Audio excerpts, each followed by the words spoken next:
Olá, bem-vindos ao Criarte. Hoje é dia de atualização e hoje vamos ficar com a vida e obra de uma das maiores pintoras do neoclassicismo. Hoje vou-vos falar da história de Angélica Kauffmann. Bem-vindos! Olá, bem-vindos ao Criarte. O meu nome é Sara, hoje é dia de atualização no nosso canal e hoje vamos falar de uma artista neoclassicista que é uma das mais famosas pintoras da história da arte. Se vocês não a conhecem, convido-vos a conhecer a obra desta inacreditável mulher. Sim, é uma senhora, é neoclassicista e não é francesa. Hoje vamos falar desta artista, Maria Anna Angélica Catarina Kauffmann, mais conhecida por Angélica Kauffmann. E existe uma razão pela qual estamos a falar de Kauffmann nesta altura do Criarte, porque nós estamos a sair do neoclassicismo da França, vamos viajar pela Europa e a Angélica Kauffmann é uma das responsáveis pela introdução do movimento neoclassicista em Inglaterra. Mas não, ela não é francesa, mas também não é inglesa. Na verdade, Angélica Kauffmann é suíça e nasceu numa cidade aqui bem próximo do sítio onde eu vivo, que se chama Chur. Era filha de um pintor de murais e de tetos chamado Johann Joseph Kauffmann. Ele era suíço e a sua mãe, de nome Cleophea Lutz, era uma austríaca. Percebemos que é comum, nesta fase da história da arte, as mulheres que são artistas, normalmente são artistas porque o seu pai as ensinava, era um artista.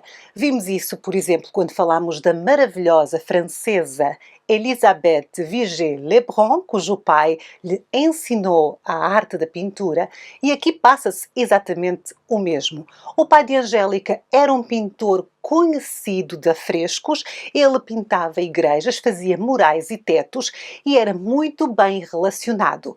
E ele ensinou à sua pequena filha como pintar. A sua mãe, por outro lado, sendo austríaca, tinha assim um grande apreço pela música, porque toda a gente sabe que a Áustria é o país dos grandes compositores da música clássica, e ela passou esse amor pela música à sua filha e também lhe passou o amor pela cultura e pela aprendizagem. A mãe ensinou a pequena Angélica desde muito cedo a falar alemão, que era a sua língua materna, mas também inglês, francês e italiano. Acerca da Angélica temos uma certeza: ela era dotada artisticamente em muitas áreas. Ela foi uma criança prodígio e vou-vos mostrar um autorretrato que a Angélica pintou com os ensinamentos de seu pai com apenas 12 anos de idade. Estão a ver?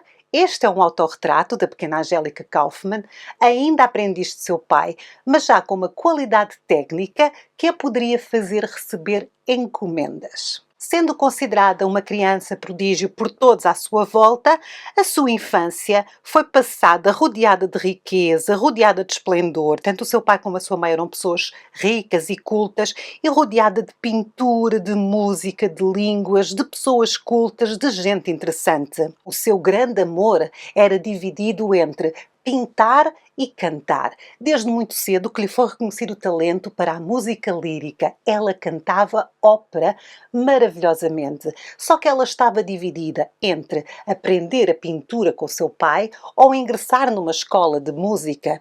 Sendo uma pessoa religiosa, foi-se aconselhar com o seu pastor, que lhe disse que o melhor era ser pintora, porque, segundo ele, o mundo da ópera era um mundo nada virtuoso, onde as mulheres, enfim, eram todas umas perdidas.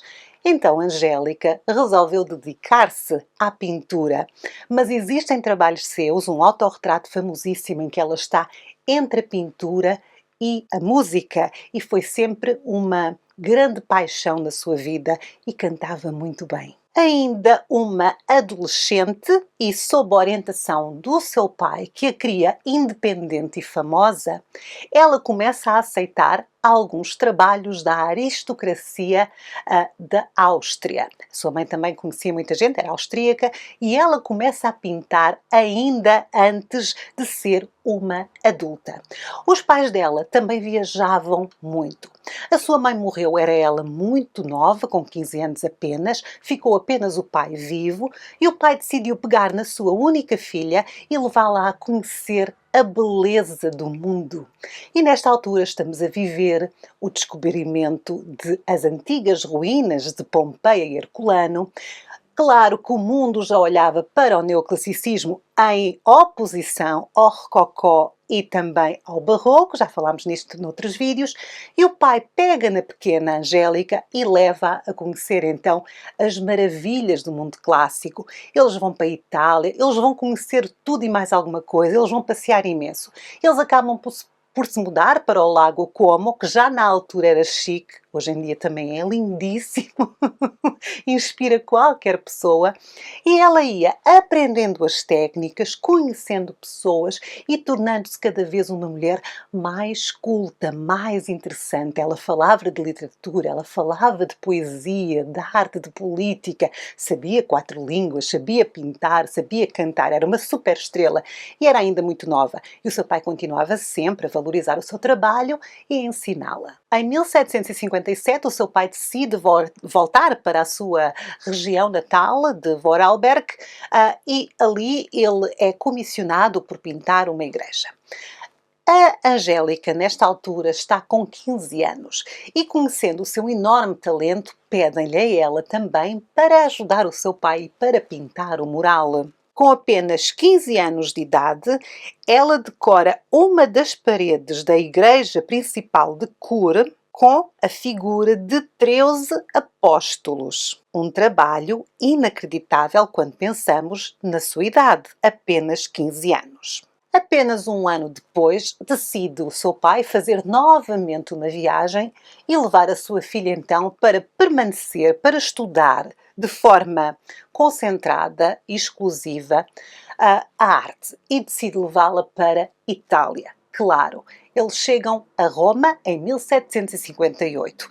A história de amor entre Angélica Kauffmann e a cidade de Roma é assim uma coisa de filmes. Ela fica deslumbrada, ela ficou tão cativada pela cidade que se imaginava a viver lá para o resto da sua vida. Não é a única.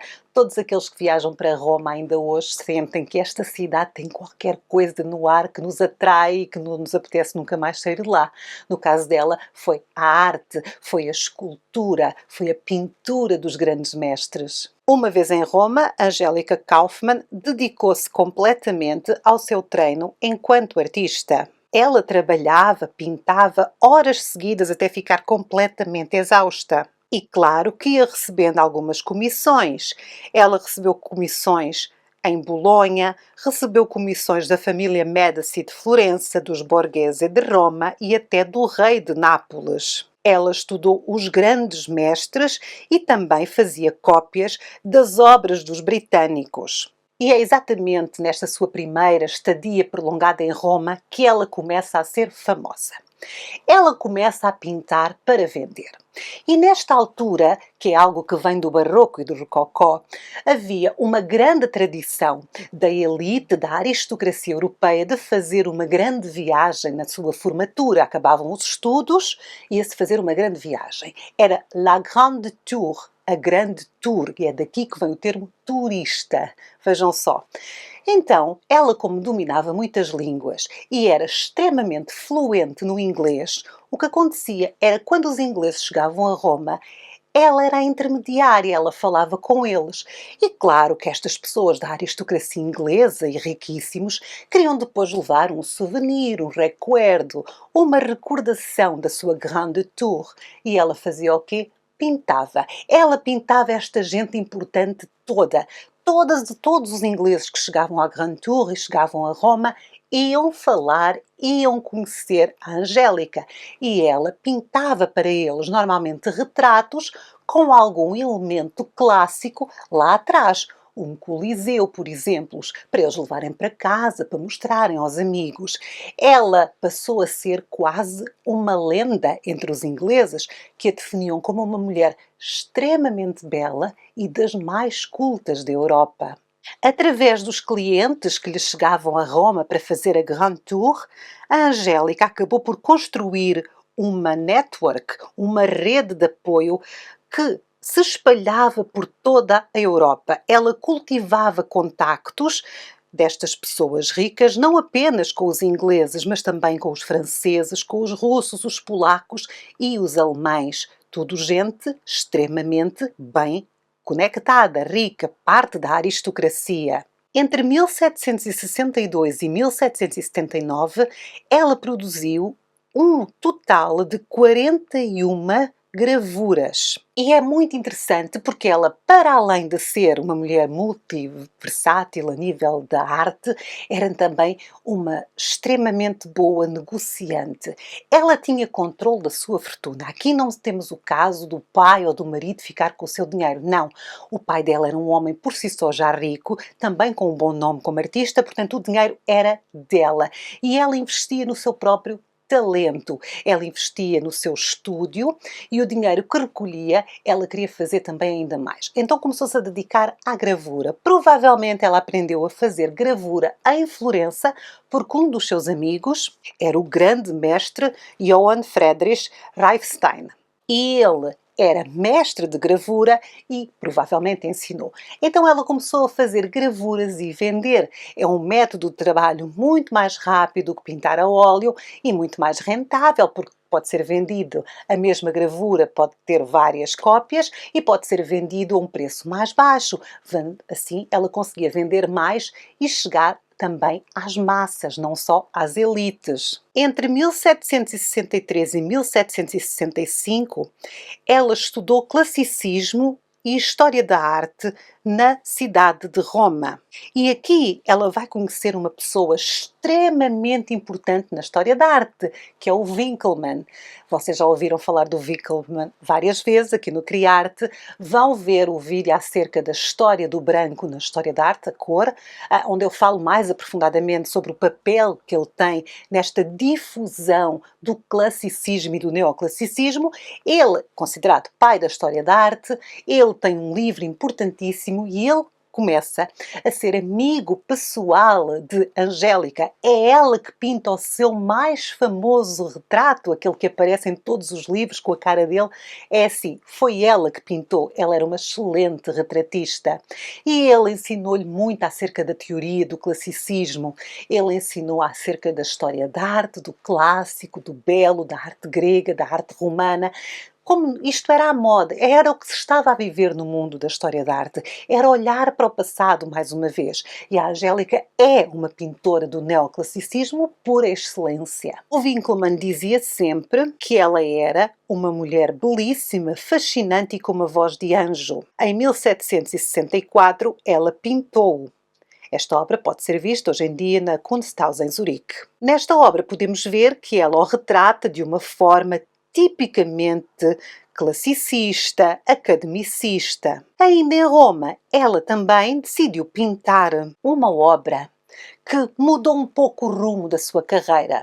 Porque sim, nós quando falamos de Elisabeth Vigée-Lebrun, percebemos que ela era a maior retratista do século XVIII. E sim, normalmente as mulheres não eram aceitas nas academias, não conseguiam fazer aulas, então pintavam o quê?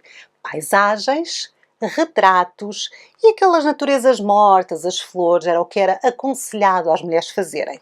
Mas a Angélica Kauffmann tinha outros ideais. Ela queria se dedicar a pintar o mais alto grau da pintura, que são os temas históricos, quadros enormes, quadros históricos. E em Roma, ela vai produzir o seu primeiro trabalho numa tentativa de ser, ela também, uma pintora de retratos históricos. Isto é a base daquilo que se vai tornar a sua carreira no futuro. E depois desta obra, e depois de todo o sucesso que ela teve com a Grand Tour, ela começa a dar-se muito com os ingleses. Depois de tudo isto, há uma mulher que era a esposa do embaixador de Inglaterra em França. Esta mulher vai convidá-la para ir para a Inglaterra, vai dizer: venha comigo, eu conheço muita gente e você consegue fazer uma enorme carreira lá. Ela aceita e vai viver na casa do embaixador e da esposa durante algum tempo. Ela chega, ela é extremamente bem recebida, ela era muito conhecida graças à Grand Tour e ela gostou muito de Londres e decidiu ficar por ali. Ela passou muito tempo na casa desta amiga, Depois mudou para a casa de outros amigos, ela chegava a ficar meses em casa dos amigos, ela tinha muita dificuldade em encontrar um espaço para si. Atenção, estamos a falar de uma mulher suíça, solteira e artista. Numas sociedades, não é? Assim um bocadinho para o antiquado, para o clássico. Não era fácil, no entanto, ela manteve-se sempre acima de qualquer escândalo e conseguiu comprar uma casa. Ela vendia muito, ela tinha um grande património. E é em Londres que ela vai encontrar uma figura que vai pôr tudo isto em risco. Ela vai conhecer um homem. Mas não era um homem qualquer. Era um homem austríaco, mas não era um austríaco qualquer. Era um nobre, um aristocrata, um conde, um falinhas mansas. Eles vão a exposições, eles falam de arte, eles falam de amor, eles falam de literatura. Ela era extremamente culta, havia ali qualquer coisa. Ele também era. O pai dela não achou grande ideia. O pai dela não gostava dele. Dizia que ele era, provavelmente, que a estava a enganar, que ela estava extremamente só e ele, se calhar, queria se aproveitar dela. Até contratou uns detetives para irem buscar, saber acerca da vida deste homem. Isto é mesmo verdade, eu não estou a inventar. Só que, quando este homem começou a perceber que o pai dela estava em cima, propôs-lhe casamento assim, uma ideia romântica. Vamos casar de repente os dois porque se amamos imenso. E ela aceitou, para mal dos pecados dela, casaram em segredo. Ela manteve o nome de solteira, como era segredo, não contou nada a ninguém, mas o que é que acontece a seguir? Ele era realmente um impostor, pegou em todos os bens que ela tinha, tudo, e desapareceu.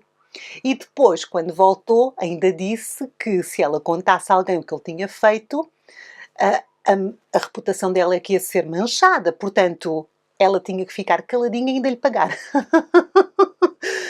Isto, claro, que deu aso a muito diz que disse. As pessoas não são idiotas, percebiam que havia ali uma ligação. As pessoas achavam realmente que ela era casada com ele, só que depois apareceu o verdadeiro conde, porque ele fazia-se passar por um conde que existia. Na verdade, ele era empregado do conde.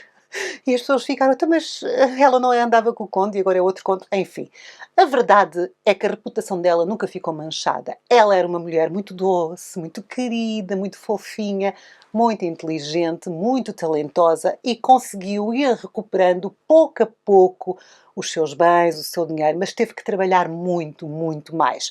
Ela, que já era uma mulher rica, voltou a ser pobre e teve que trabalhar muito mais por causa do traste. Um belo vigarista. Devido a este trabalho intenso que ela estava a ter para recuperar os seus bens, o seu nome tornou-se cada vez mais popular. A própria Rainha-Mãe lhe pedia encomendas, a nobreza inglesa, escocesa e irlandesa adorava os seus retratos e ela acabou por se tornar um nome gigantesco. Havia até quem dissesse, e isto é verdade, que o mundo era Angelica Mad, ou seja, loucos pela Angélica. Com 21 anos, Angélica foi convidada, na verdade foi eleita, como membro da Academia de Bolonha. E também, logo de seguida, a Academia de Florença, a Academia de Roma e a Academia de Veneza fizeram-lhes convites para entrar na Academia. Mas o que ela queria, realmente, era entrar numa academia perto do sítio onde vivia. Em Inglaterra, nesta altura, não havia uma Real Academia das Artes. Então, a Angelica Kauffman, mais uma amiga, mais um grupo de pintores, que eram todos muito amigos, decidiram fundar, escreveram cartas à Rainha-Mãe, escreveram cartas ao rei, pediram para fundar a Real Academia de Arte de Londres. Ela é um dos membros fundadores da Royal Academy. E atenção, ela, Angelica Kauffman, e Mary Moser, outra grande artista, juntaram-se com Joshua Reynolds e conseguiram então fundar uma academia. E permaneceram as únicas mulheres nesta academia nos próximos 200 anos. Só no século XX é que uma mulher voltou a entrar para a Academia das Artes. Existe uma imagem, um quadro que vocês estão aqui a ver que é muito interessante. Aqui estão os membros da Academia depois da sua fundação.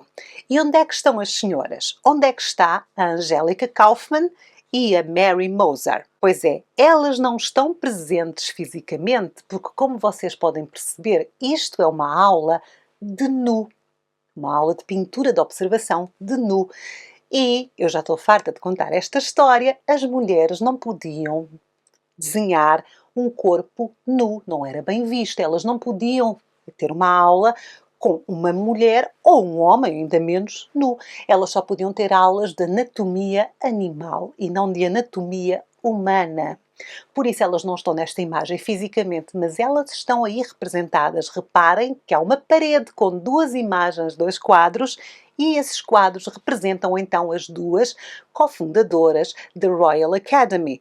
Temos a Angelica Kauffman e temos a Mary Moser. E sendo membro de pleno direito, cofundadora da Royal Academy of Arts, o seu nome estando na boca de toda a gente, o mundo todo sendo Angelica Mad, loucos pela Angélica, o que é que se passa? Ela finalmente decide pintar quadros históricos, assim, vários quadros históricos. E falo de uma forma muito inteligente. Ela concentra-se nas figuras femininas e em momentos da história e da mitologia cujas principais personagens são mulheres, e isto agradava muito as pessoas. Ela pintou muitas cenas baseadas na antiguidade e na literatura de Homero, de Virgílio e de Tasso. São obras atmosféricas que retratam as mulheres abandonadas pelos seus amantes, como a Ariadna, Calipso ou a pobre Maria, Maria sendo um personagem de Laurence Sterne, do seu livro Uma Jornada Sentimental. Ou seja, ela pintava cenas delicadas, com muita emoção delicada, muito sensível, sendo ela própria, segundo todos os seus críticos e fãs, a encarnação de uma alma sensível. Era assim perfeito, sendo ela belíssima, muito culta, uma cantora excelente, uma pintora talentosa, e depois pintava estas cenas todas muito soft, muito delicadas, muito femininas. Ela era perfeita. Mas ela era realmente uma mulher de armas, uma mulher que tinha controle absoluto da sua vida e do seu dinheiro. E ela vai se alinhar com o movimento feminista. Nada assim de andar à pancada nas ruas. Uma coisa que, tal como como ela, era um movimento também delicado. Ela vai fazer parte do movimento Lookstocking, que é um movimento de mulheres que se apoiavam e se reuniam todas juntas para discutir literatura e para discutir arte, e muitas vezes ela convidava os seus amigos pintores, os seus amigos poetas, filósofos, para irem ter lá ao sarau e ouvir e participar. Então, não era exclusivamente só mulheres. Só que, na verdade, isto era assim, uma coisa muito diferente do que acontecia na altura, que as mulheres juntavam-se para costurar, para beber um chá, para falar dos filhos, e ela e as suas amigas juntavam-se para falar de arte, de literatura. Portanto, era um movimento mais intelectual. Elas trouxeram a figura feminina para o centro da intelectualidade. A Angelica Kauffman é, assim, espetacular. E um dos seus maiores amigos é o Joshua Reynolds. Nós falámos muito acerca do Joshua Reynolds aqui, noutros vídeos do nosso canal. Eu vou deixar o link. E junto com ele e mais um grupo de amigos, ela começou a influenciar o neoclassicismo. Portanto, ela e Sir Joshua Reynolds introduziram o movimento neoclássico em Inglaterra, agora através daquelas suas pinturas que faziam imenso sucesso e das obras de Sir Joshua Reynolds. O neoclassicismo era o estilo da moda em Inglaterra. Isto faz muito sentido porque nós na próxima semana vamos ter um vídeo acerca do neoclassicismo britânico, não é só a Inglaterra, porque também temos a Irlanda, a Escócia, mas ela deu início a este movimento. E claro que tudo isto se espalhou pela Europa e Kauffman era muito popular. Era tão popular que em 1780 a Royal Academy lhe pediu para ela fazer uma pintura de um teto no Somerset House. Isto representou um ponto mais alto da sua carreira. Toda a gente adorava a sua obra. Em 1771, ela aceitou um convite para visitar a Irlanda, onde, mais uma vez, ela começou imediatamente a receber os convites das pessoas da mais alta sociedade irlandesa para comissões. Portanto, ela recebia assim comissões atrás de comissões. Nesta altura ela já tinha estudantes a ajudarem, porque ela não conseguia sozinha reproduzir tanto, portanto, mas não interessa, o início e o final eram feitos por ela, portanto são obras de Angélica Kauffmann. E vocês estão a perceber que ela deixou muita obra, ela produziu muito, ela começou a pintar, quer dizer, com 12 anos, fez aquele autorretrato maravilhoso e estamos aqui, assim, de uma mulher jovem, já a fazer assim comissões em larga escala. E em 1767 acontece uma viragem na vida de Angélica Kauffmann. Lembram-se do vigarista, daquele senhor com quem ela tinha casado? Ele faleceu. E ela ficou livre, finalmente, ficou livre para se casar com outra pessoa com quem ela quisesse. E é engraçado porque ela estava perdidamente apaixonada já há muito tempo por uma pessoa, mas como era casada em segredo com o vigarista, não podia assumir. E agora, livre, o casamento dela foi anulado, mas ela, enquanto ele foi vivo, nunca conseguiu livrar-se dele. Então, agora, depois de ele estar morto, ela casou-se com um pintor de Nápoles, Antonio Zucchi. Antonio Zucchi adorava, era muito apaixonado por ela. E ela, com 39 anos, finalmente pôde casar com o amor da sua vida. Mas o que é que ela fez antes de casar com o amor da sua vida? Porque a vida ensina às pessoas. Fez um contrato de casamento no governo de Veneza, onde ele teve que assinar que concordava que ela era dona absoluta do seu dinheiro. Os seus bens, todo o dinheiro que ela fazia com a sua arte, pertenciam a ela somente. Ficou escaldada, coitada. Mas ele assinou. Ele também era pintor, mas obviamente não tinha assim o talento que ela tinha, sendo ela um prodígio, maravilhosa, mas ela estava muito feliz e ele também, e pronto, a vida pessoal dela realmente ia bem, ia bem. E logo após o casamento, Angélica Kauffmann começou a sonhar com Roma. Ela queria voltar para a cidade de Roma, ela era apaixonada por Roma. E o seu marido, obviamente, que lhe fez a vontade, só queria ver feliz. Na viagem para Roma, o seu pai adoece e acaba por falecer. Em 1781, ela perdeu o seu pai numa paragem em Veneza, quando se dirigiam para Roma.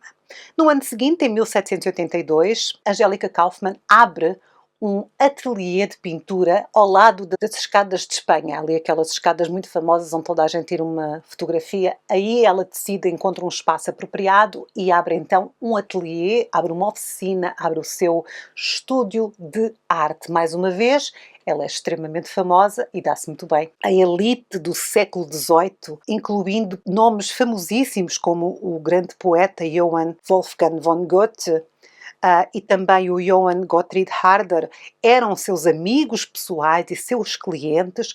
Os mais ilustres patronos dela eram membros da aristocracia de toda a Europa, como o czar Paulo I da Rússia, o rei de Nápoles, o rei da Polónia, o imperador José II da Áustria e até o Papa. Portanto, o papado fazia-lhe várias comissões, era o Papa Pio VI.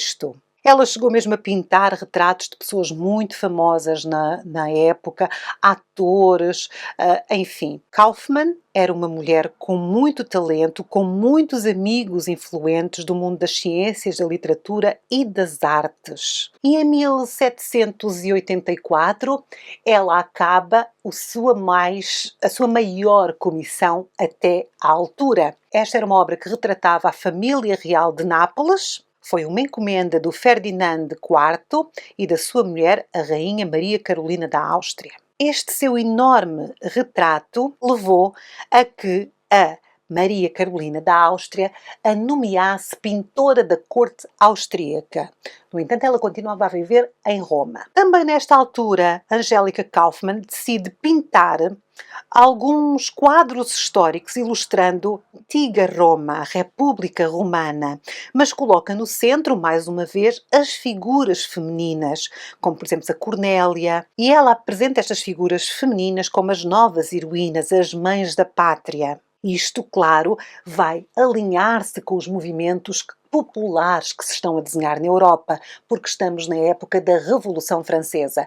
A Revolução Francesa não impactou a vida de Kauffmann com violência, mas as suas comissões pararam quase e ela realmente, a nível de dinheiro, sentiu profundamente a Revolução Francesa, mas estava segura. Em 1788, o irmão do seu marido, o Giuseppe Carlo Zucchi, publica uma primeira parte de uma biografia da Angélica Kauffmann, fazendo com que as poucas pessoas que ainda não conheciam a sua fascinante vida a descobrissem. Portanto, ela estava realmente num patamar muito acima dos outros pintores desta época. Era a superestrela do neoclassicismo. Em 1798, durante o período revolucionário francês, as tropas francesas ocuparam Roma e, apesar do estúdio de Kaufmann não ter sido saqueado, as suas finanças, claro, foram abaladas e ela decide que se calhar está na altura de fazer mais uma viagem, de sair do meio da confusão. Em 1802, ela vai para o Lago Como e nesta altura ela começa a não se sentir muito bem, falta-lhe energia, então ela acha que estar ali ao pé do lago lhe vai fazer bem. Ela saiu de Roma, deixou para trás toda a confusão, mas continua a trabalhar. E em 1805 ela completa mais um retrato enorme, uma comissão do príncipe Ludwig I da Baviera. Infelizmente ela nunca recupera do seu cansaço e dos seus problemas de saúde e a 5 de novembro de 1807 ela vem a falecer. Perdeu-se uma figura enorme. Houve uma comoção gigante na Europa toda. É muito interessante e triste pensar que esta mulher não é mais conhecida, porque nesta altura as pessoas colocavam-na a par de Rafael, a par de Caravaggio. Portanto, o nome dela era um nome grande da pintura e depois foi esquecido, talvez por ser mulher, mas ultimamente está a ser redescoberto e ainda bem porque ela é maravilhosa.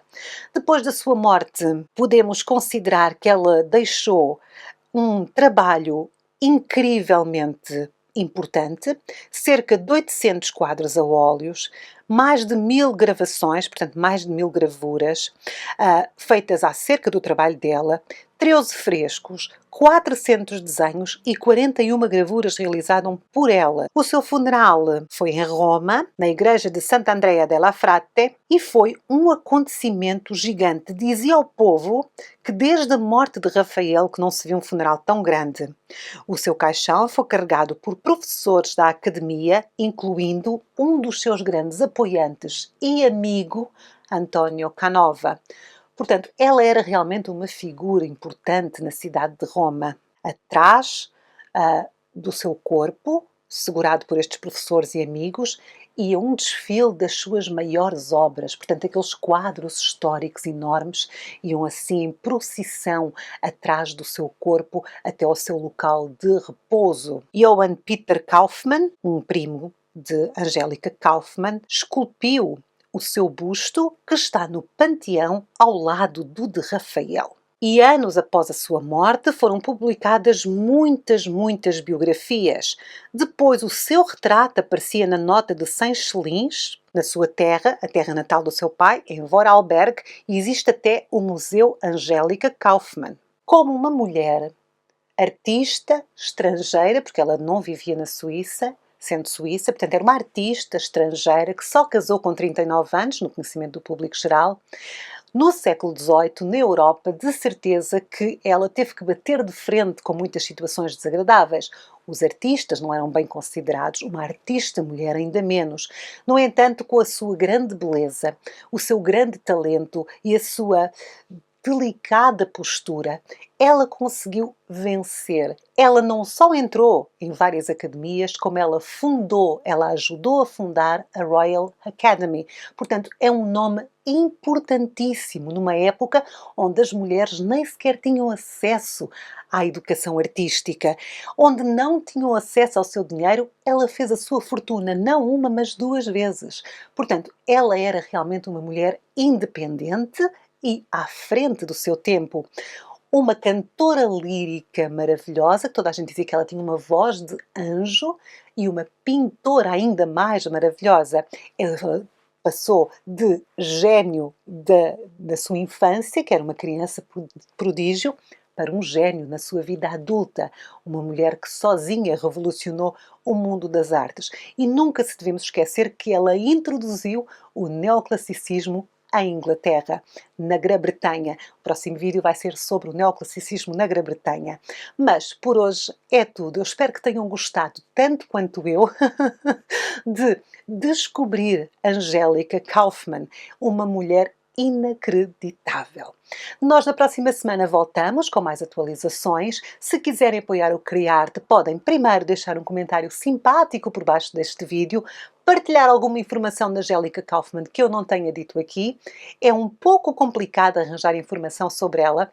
Eu descobri a Angélica Kauffmann através do movimento artístico que é as Guerrilla Girls, que eu adoro de paixão. Vou deixar o link, porque eu também não a conhecia. Eu também não fazia ideia quem era a Angélica Kauffmann. E começamos a estudar o neoclassicismo e deparamos-nos com estas obras maravilhosas.